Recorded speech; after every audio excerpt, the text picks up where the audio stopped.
Oi, pessoal, estou ao vivo aqui. Na verdade, é só um recurso para eu ler um texto que eu escrevi e as pessoas estão me pedindo para colocar em vídeo. Então, é um texto sobre o papel da mídia na naturalização da extrema-direita no Brasil. Acho importante que cada um pegue a sua parte nesse latifúndio de horror que a gente está vivendo, né? E eu, como jornalista, escritora, eu gostaria muito de falar sobre o papel da gente, da imprensa, é, nesse horror, né, que a gente está vivendo. E é um texto assim, eu fiz esse texto, ele fala de dados, de números, de fatos, não tem achismos, não tem crença, não tem ideologia, não tem teorias da conspiração. É a história como ela aconteceu, né? É a história como ela aconteceu. E ela não foi contada como ela aconteceu. Então a gente precisa falar sobre isso, tá? Eu abri aqui a live, nem esperava tanta gente entrando, mas bem-vindos e bem-vindas. Luciana, eu vou ler o texto, porque daí eu deixo registrado e a gente pode fazer chegar em mais pessoas, né? Pessoas que estão ainda indecisas em relação ao voto, pessoas que estão muito, muito nessas de o PT roubou, o Lula é ladrão, o PT roubou, o Lula é ladrão. Acho que todo mundo pode achar o que quiser, né? Todo mundo pode achar o que quiser, mas a gente precisa se basear em fatos, em dados. Não é momento para crendices e achismos. Não é, gente, não é. Tá? E eu sou uma pessoa que votou no Lula pela primeira vez no domingo passado. Nunca tinha votado no Lula. Nunca. Não sou petista, não fui petista de formação, não fui nem de esquerda de formação, né? Então vamos lá, tá? Eu vou ler, é um texto sobre a mídia precisa assumir o seu papel na naturalização da extrema-direita no Brasil. Vamos lá. O Mensalão e o Petrolão são escândalos de corrupção fincados na cabeça de todo brasileiro e brasileira, né? E eles são também diretamente associados ao PT. Eles foram revelados durante as administrações petistas e a gente da imprensa deu a eles, ao Mensalão e ao Petrolão, a devida importância, né? É inaceitável que o dinheiro público seja desviado, mal usado, inaceitável. A gente precisa realmente falar, gritar, berrar. Então, foi certo o que fizemos com o Mensalão e Petrolão, né? Mas vamos falar um pouco do Petrolão, para começar. Vamos falar do Petrolão. Em 1989, o Ricardo Boechat, que morreu tragicamente num acidente de helicóptero, né, o jornalista da Band, ele ganhou um prêmio ESSO com uma reportagem sobre a corrupção na Petrobras. E em 1993, então 4 anos depois, a reportagem repercutiu, né, ele ganhou um prêmio ESSO, um dos maiores prêmios do jornalismo no Brasil. Finalmente abriram uma CPI para investigar o esquema em que um cartel de empreiteiras desviava verba do orçamento da União, corrompendo políticos. Então, vamos olhar. Em 1993, foi aberta uma CPI para investigar o esquema em que um cartel de empreiteiras desviava verbas do orçamento da União, corrompendo políticos. 1993, tá? Eram os anões do orçamento. O nome muito ruim, pena que só pensaram em Petrolão muito tempo depois, né? Anões do orçamento, quem vai se interessar por isso? Mas enfim, era um esquema de roubalheira desencarada, né? Os anões do orçamento não deu em nada, né? Não deu em nada. A CPI deu em um processo apenas contra o jornalista Paulo Francis, que morreria tempos depois de desgosto. Basicamente foi isso que aconteceu com o Paulo Francis, né? Porque toda a carga, toda a força dessa CPI, que foi repleta de documentos, repleta de provas, estava ali o Petrolão, gente, 1993, tá? Em 1995, Fernando Henrique Cardoso, presidente da República, nomeou um cara que se chamava Geraldo Brindeiro como procurador-geral da República. Renovou o mandato desse homem por 3 vezes seguidas, tá? O que aconteceu nessa época? Dos 626 inquéritos que chegaram às mãos do Brindeiro na PGR, Procuradoria-Geral da República, só 60 foram encaminhadas. De novo, com o Fernando Henrique nomeando Geraldo Brindeiro como Procurador-Geral da República. Dos 626 inquéritos que chegaram às mãos do Brindeiro na PGR, 60, só 60 foram encaminhadas. Por isso ele ficou conhecido como o engavetador geral da República. Estamos falando de FHC. Lula nem assumiu, tá, gente? Não tem Lula nessa história. Não tem Lula e não tem PT. Diante dessa indecência promovida pelo querido Fernando Henrique Cardoso, em 2001, membros do Ministério Público, emputecidos, exigiram que o Fernando Henrique Cardoso respeitasse a chamada lista tríceps de nomes para Procurador-Geral da República. O que a FHC fez? Ignorou. Nomeou o Brindeiro de novo. Tá? O engavetador-geral da República não passava nenhuma investigação sobre corrupção, sobre o dinheiro que é desviado, não passava, antes do PT entrar. Aí o PT entrou, Lula assumiu. O que ele fez logo de cara? Aceitou a lista tríplice. Gente, eu tô falando de fatos, tá? Eu não tô falando aqui de achismos, são dados, é a história, dados. Lula assumiu, aceitou a lista tríplice. Oh, meu Deus, tríplice! E nomeou o mais votado pelos membros do MP. O Lula não se meteu nisso, ele nomeou o que os membros do MP sugeriram para ele. De uma lista de 3 nomes, Lula nomeou o mais votado sem questionar.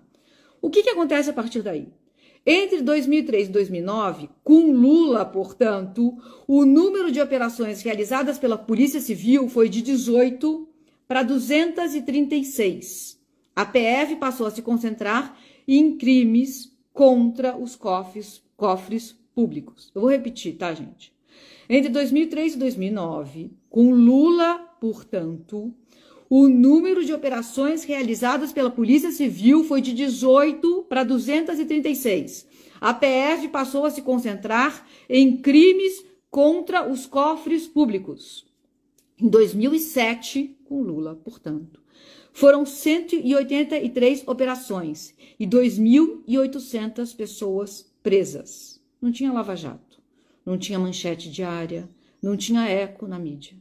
Por quê? Por que a gente precisa se perguntar, né? A PF, com Lula e Márcio Tomás Bastos, foi reformada. A autonomia, melhores salários e operações de combate à corrupção. Gente, eu não estou falando o que eu acho. Eu não estou dizendo de uma crença. Estou falando de fatos. Inimigos do PT confirmam os fatos. A PF, com Lula, foi reformada. A autonomia, melhores salários e operações de combate à corrupção, tá? O PT atuou para que escândalos de corrupção viessem à tona, coisa que nem Sarney, nem Fernando Henrique fizeram, muito pelo contrário. A mídia não divulgou a história desse jeito, tá? Então, isso precisa ficar claro. Esses dados indicam que o PT não foi o partido que inventou a corrupção, nem o partido que organizou a corrupção. Não se trata de tirar a responsabilidade do PT, tá? Houve envolvimento do PT, Mensalão e Petrolão. Mas se trata de colocar o PT e o Lula e a Dilma no devido lugar. Contexto é jornalismo, contexto é verdade, contexto é história, é caráter também. Mesmo quem compreende que nenhum desses esquemas, nem o Mensalão, nem o Petrolão, foi montado ou organizado pelo PT, confere ao PT a obrigação pelo desmantelamento. Ok, temos aí algum espaço para debate. O PT deveria ter desmantelado? Sim, claro, óbvio. Todo mundo quer que isso seja desmantelado. Não desmantelou. Então, sim, há uma responsabilidade aí. Mas o FHC também não. E por que ele nunca foi responsabilizado? Por que ele nunca foi responsabilizado pelo acobertamento, que foi o que ele fez? Lula e o PT criaram ferramentas para que os escândalos viessem à tona. FHC criou ferramentas para que os escândalos fossem acobertados. Vocês já viram o FHC ser cobrado por isso? Não. Tá? Então, façam-se essas perguntas, gente. A gente está falando de fatos e de dados, tá? Ai, os nomes escolhidos para... Agora vamos falar dos nomes, de nomenclatura, tá? Petrolão é um nome maravilhoso, comunica diretamente. Mensalão também, tá? São nomes ótimos. A empresa talvez não tenha criado, mas ela foi com eles. Manchetou. Isso foi entrando na cabeça das pessoas, né? PT roubou, escândalos de corrupção do PT, é roubalheira. Eles comunicam mesmo a grandeza dos desvios. Se vocês quiserem saber quantas vezes isso foi repetido na mídia, entra lá no manchetômetro da UERJ, tá? O manchetômetro é um site de acompanhamento da cobertura da grande mídia sobre temas de economia e política, tá? É produzido pelo Laboratório de Estudos e Mídia e Esfera Pública, o LEMEP da UERJ. Não tem filiação com nenhum partido e nenhum grupo econômico. Vamos voltar para o encadeamento de ideias, tá? Diante de todos os prejuízos que o Mensalão trouxe, 100 milhões, diante de todos os prejuízos, a gente podia imaginar o quê? Se houvesse qualquer coisa parecida com o Mensalão, a imprensa iria se escandalizar. Manchetar, não é? Então vamos falar do orçamento secreto. Essa roubalheira que o governo Bolsonaro está promovendo, tá? Que é de bilhões a mais que o mensalão. Cabem 600 mensalões dentro do orçamento secreto. Eu vou repetir. Cabem 600 mensalões dentro do escândalo que é o orçamento secreto. Vamos falar desse nome, orçamento secreto. O que ele comunica? Nada. Orçamento é uma planilha, é um nome tedioso, até ok, é uma organização, orçamento. Secreto comunica droga nenhuma, não é mesmo? Orçamento secreto não comunica porra nenhuma, tá? E é um escândalo 600 vezes pior do que o mensalão. O orçamento secreto é um escândalo 600 vezes pior do que o mensalão. Tá na mídia, tá em destaque todos os dias, como foi o mensalão? Tá associado ao Bolsonaro? Não. Não. É crime e é crime eleitoral. O nosso dinheiro, como gostam de dizer, está sendo desviado para comprar políticos na ordem de 600 vezes mais do que o mensalão. Por que não está na mídia? Por que não está diretamente associado ao Bolsonaro, se é ele que está fazendo essa caralha desse orçamento secreto, essa roubalheira? Por quê? Por que se chama orçamento secreto? Por que não pensaram num nome melhor? Bolsolão, mensalão do Bolsonaro. Se façam essas perguntas, gente. Por favor. Se você vai votar no Bolsonaro porque você não gosta da corrupção do PT, você não pode votar no Bolsonaro. Não pode, com fatos e dados e números e a verdade e a história, não pode. Não pode. Então assume logo que você vai votar no Bolsonaro porque você é fascista. Porque você é fascista. Então assume, olha no espelho e fala, eu vou votar no Bolsonaro porque eu sou fascista. E dorme com esse barulho. Porque, gente, vamos olhar para a história, né? Todo mundo que apoiou Hitler e Mussolini, os fascistas não são pessoas boas que andam vestido de diabo na rua. São boazinhas, cuidam de cachorro, dão um beijo na mulher quando chegam em casa, lavam uma loucinha. Pode ser isso aí o fascismo. É isso aí o fascista, tá? Então precisa ter um pouco de verdade. De verdade, tá? Outra coisa. A família Bolsonaro comprou 51 imóveis com dinheiro vivo. Tá nas manchetes? Ficou um tiquinho, né? 51 imóveis com dinheiro vivo. O Lula visitou um apartamentinho em obras e foi preso por isso. Chamam de triplex. Gente, vocês viram a foto do apartamento? Chamam de triplex só porque tem raiva do cara que foi visitar o apartamento que ele ia comprar, ganhar. Eu não sei, nunca foi provado. Nunca foi provado. Podem falar o que vocês quiserem. Não foi precisa provar, né? A gente ainda é uma democracia. Não provaram nada. Então, se fosse o Lula que tivesse comprado 51 imóveis com dinheiro vivo, o que vocês acham que aconteceria? Tá. Então, eu tô deixando aqui perguntas, tá? Vamos lá. Tem pelo menos 26 casos de corrupção associados ao governo Bolsonaro, tá? Então vamos lá, vou listar. Funcionários fantasmas do gabinete do presidente e dos filhos. Apoio aberto a milícias no Rio. Condecorações a milicianos. Elogios a milicianos. Tô nem falando do elogio que ele faz à tortura e ao torturador, Ustra, que levava o herói do Bolsonaro. Só um parênteses. O herói do Bolsonaro é um cara, tô falando de fatos e de dados. Isso não é achismo, nem invenção, nem teoria da conspiração, tá? O herói do Bolsonaro, um cara chamado Brilhante Ustra, levava pelas mãos crianças para verem suas mães serem estupradas e torturadas. Vou falar de novo. O herói do Bolsonaro se chama Brilhante Ustra, é um homem que levava pelas mãos, na ditadura, crianças para verem suas mães serem estupradas e torturadas. Tá? Ok. Continuando com os casos de corrupção associados ao governo Bolsonaro. Repasses na conta da Michelle. O advogado do Bolsonaro escondendo o Queiroz na sua casa. Obras feitas pelo Ministério da Saúde sem licitação. Esquemas de contrabando de madeira ilegal no Ministério do Meio Ambiente. Vacina sendo negociada pelo Ministério da Saúde pelo triplo do preço. Pedido de propina de $1 para cada dose comprada da vacina AstraZeneca. Eu não estou falando do papel dele na pandemia, eu não estou falando dele imitando pessoas sufocando com falta de ar na pandemia, eu não estou falando dele dizer que que estupro é elogio, eu estou falando de dados e fatos, embora tudo isso também esteja registrado, tá, gente? Eu estou falando de corrupção aqui, que é tão importante para alguns decidirem o voto, né? Se a gente segue usando essa nomenclatura tediosa para comunicar cada um desses escândalos, não faz a informação chegar na população com a força que ela deveria, né?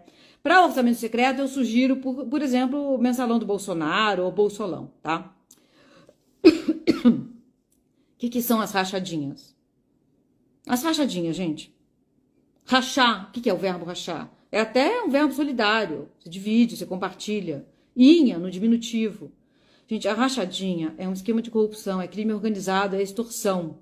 Tá acontecendo há 3 décadas, tá? A família Bolsonaro está inteira ligada a isso que ficou conhecido como rachadinha.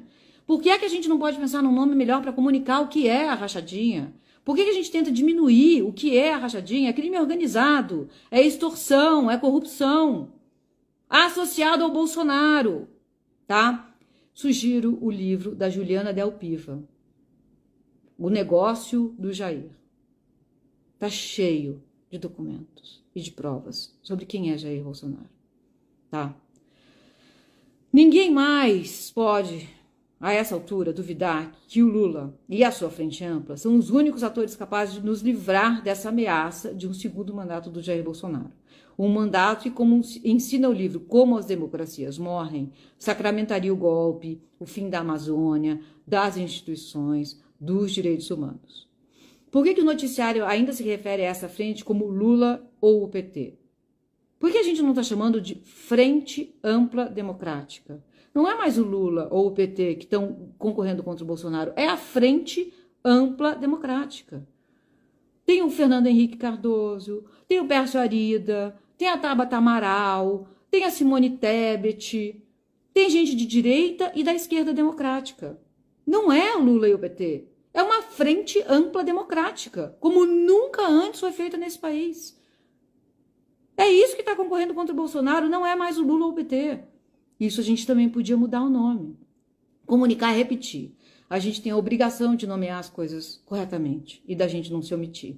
Esse é o papel da imprensa em tempos de paz, mas é mais ainda o papel da imprensa em tempos de guerra.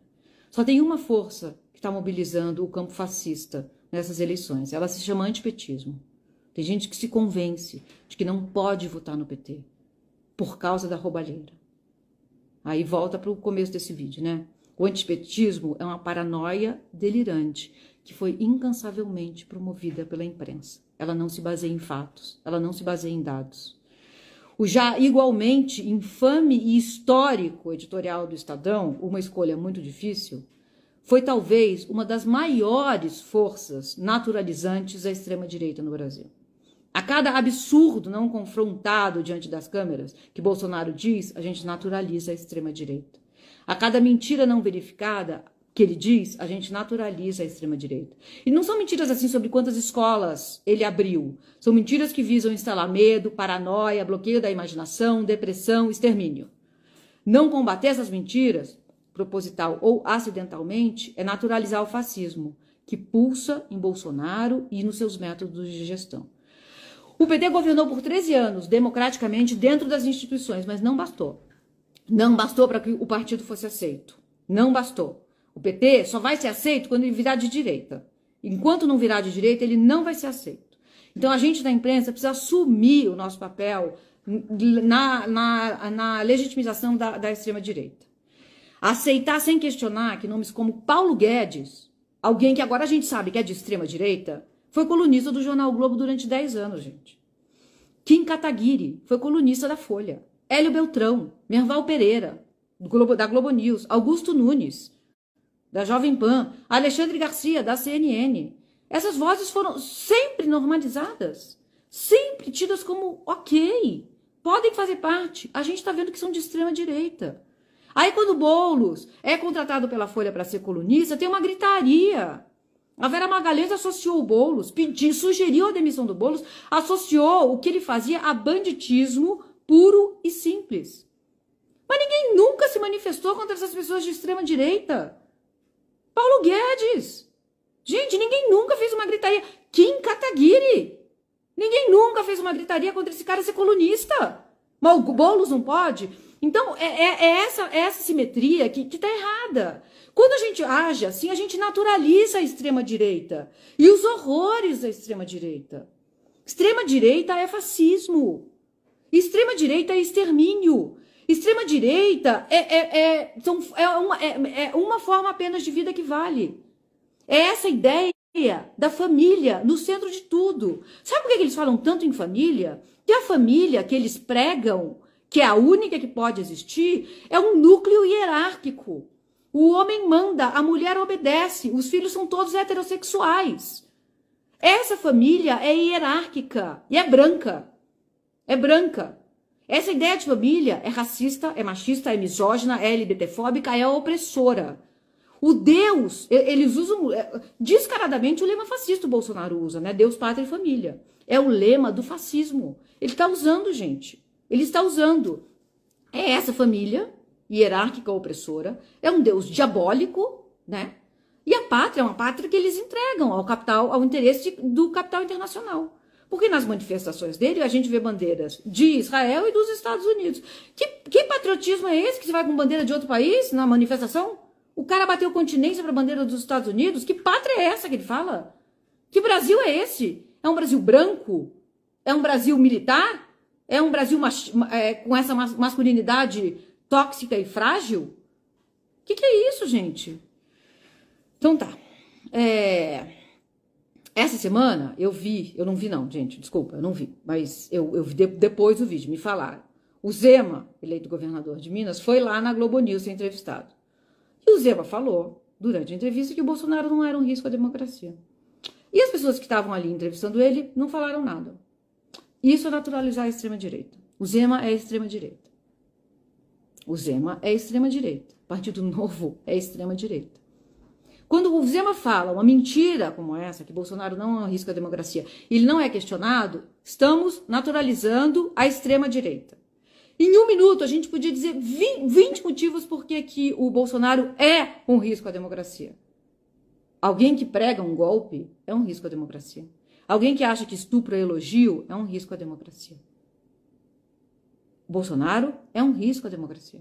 Alguém que elogia torturador e tortura é um risco à democracia. O Bolsonaro é um risco à democracia. O Zema não pode mentir assim e não ser questionado. Democracia comporta conflitos e disputas.